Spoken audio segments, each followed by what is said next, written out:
परमाणु बम बनाने को लेकर हाल ही में एक भीषण संघर्ष हुआ था। दावा किया गया था कि ईरान परमाणु बम बनाने के बेहद करीब है। इसके बाद इजराइल और अमेरिका ने वहां तबाही मचा दी। अब परमाणु हथियार को लेकर एक और इस्लामिक देश की महत्वाकांक्षाएं सामने आई हैं। ईरान पर हुए हमले के बाद एक सर्वे में तुर्की के नागरिकों ने परमाणु बम की इच्छा को खुले तौर पर जाहिर किया है। दरअसल तुर्की की एजेंसी रिसर्च इस्तांबुल ने 1 से 15 जुलाई के बाद एक सर्वे किया। इसमें 71% भागीदारों ने राय दी कि अब समय आ गया है कि तुर्की को परमाणु बम विकसित करने के लिए काम शुरू कर देना चाहिए, जबकि 18% लोगों ने परमाणु बम को जरूरी नहीं बताया। इस सर्वे में देश के अलग अलग हिस्सों के करीब 2000 नागरिकों से बात की गई थी। वेबसाइट मिडिल आई में छपी खबर के अनुसार इस सर्वे में शामिल आधे लोग हमले की स्थिति में तुर्की के एयर डिफेंस सिस्टम की जवाबी हमले की क्षमता पर संदेह करते हैं। सर्वे से पता चला है कि हालिया संघर्ष जैसे यूक्रेन रूस युद्ध और इजराइल ईरान युद्ध ने लोगों के मन पर गहरा असर डाला है। खासकर ईरान और इजराइल के बीच हुए युद्ध ने तुर्की की जनता में असुरक्षा की भावना पैदा कर दी है। हालांकि तुर्की ने साल 1979 में परमाणु अप्रसार संधि यानी NPT पर हस्ताक्षर किया था। इसके तहत वो किसी भी तरह का न्यूक्लियर हथियार नहीं बना सकता है। लेकिन अब तुर्की की जनता चाहती है कि भविष्य में परमाणु बम बनाने की दिशा में एर्दोगन कदम बढ़ा सकते हैं, यानी कानूनी दायरे से ज्यादा अब राष्ट्रीय हित और आत्मरक्षा की भावना जनता के लिए महत्वपूर्ण होती जा रही है।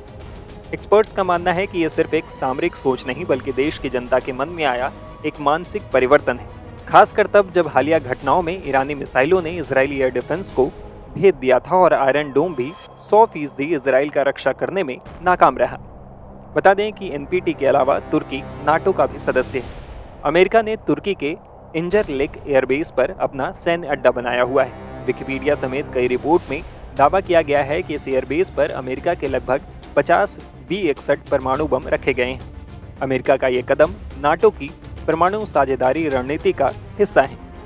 ये हथियार खास तौर से सुरक्षित भूमिगत स्टोर में रखे गए हैं और इनका इस्तेमाल केवल अमेरिका या नाटो की मंजूरी से ही संभव है।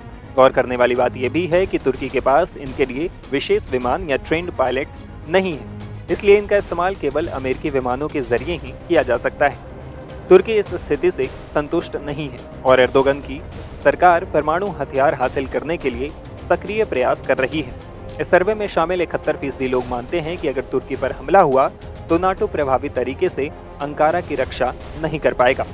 इसके अलावा तुर्की के इस्लामिक दृष्टिकोण से भी परमाणु बम की महत्वाकांक्षा जुड़ी है। तुर्की के प्रभावशाली इस्लामी विद्वान खासतौर से हेरेतिन करमन जैसे प्रमुख धार्मिक विचारक तुर्की को परमाणु हथियार विकसित करने की सलाह देते हैं ताकि वो इजराइल को सैन्य रूप से काबू में कर सके और इस्लामी दुनिया के लिए अग्रणी नेतृत्व स्थापित कर सके।